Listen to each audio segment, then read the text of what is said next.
Across you live to our reporter Patricia Visagie at the National Treasury building in Pretoria. Now this, you'll remember, this is where we believe there's been a group of people who've been trying to get attention for their grievances. Patricia, please could you bring us up to speed with what's been going on at National Treasury today?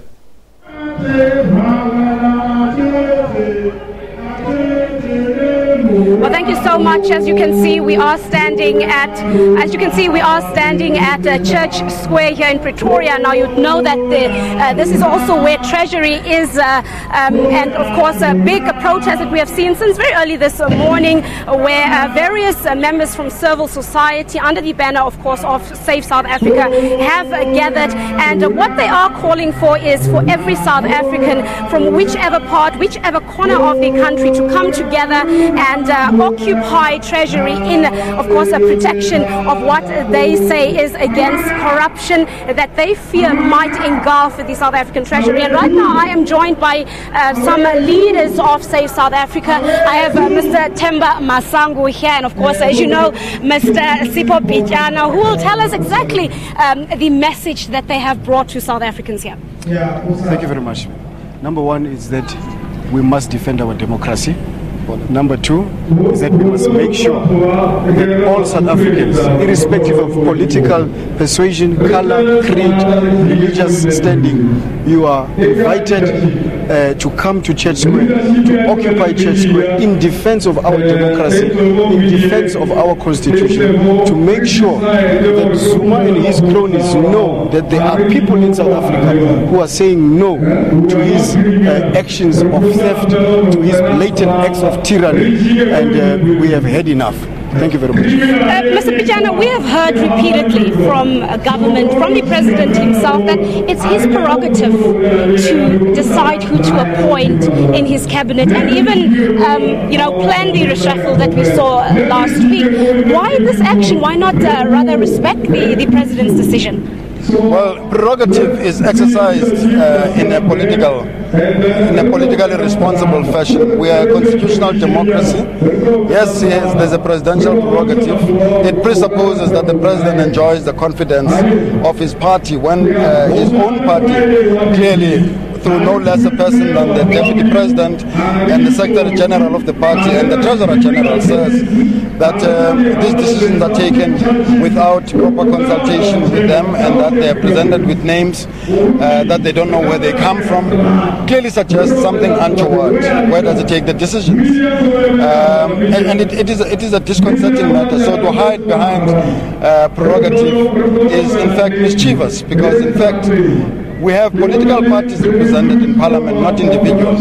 He is a leader of a political party that chooses to ignore, to create a destabilization of our democracy and our economic system. And it shows that levels of desperation on the part of the president. Social media has been abuzz with the activity since the reshuffle and, of course, today's event, and the hashtag Black Monday.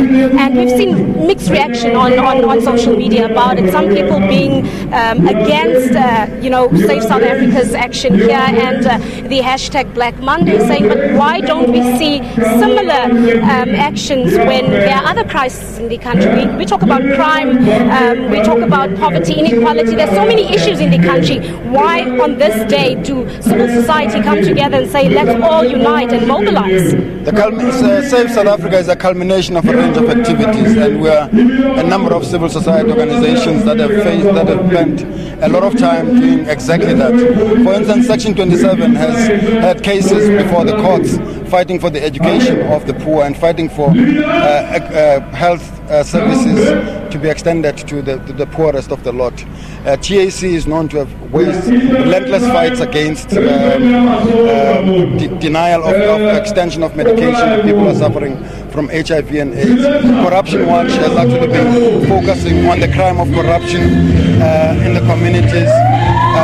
We have done so. This idea that we're not involved in pursuing the fights against corruption, against crime, against all these kinds of things is absolute nonsense. The fact of the matter is that at the end of the day, this ultimately represents a leader in Jacob Zuma who is dishonest, who is corrupt, who is incompetent, who is plunging our country into a crisis. And what is done in the dark of night on Friday, in the early hours of the morning, does suggest somebody who is contemptuous to the nation and is indifferent of the consequences of the decisions that it takes. All right, thank you so much.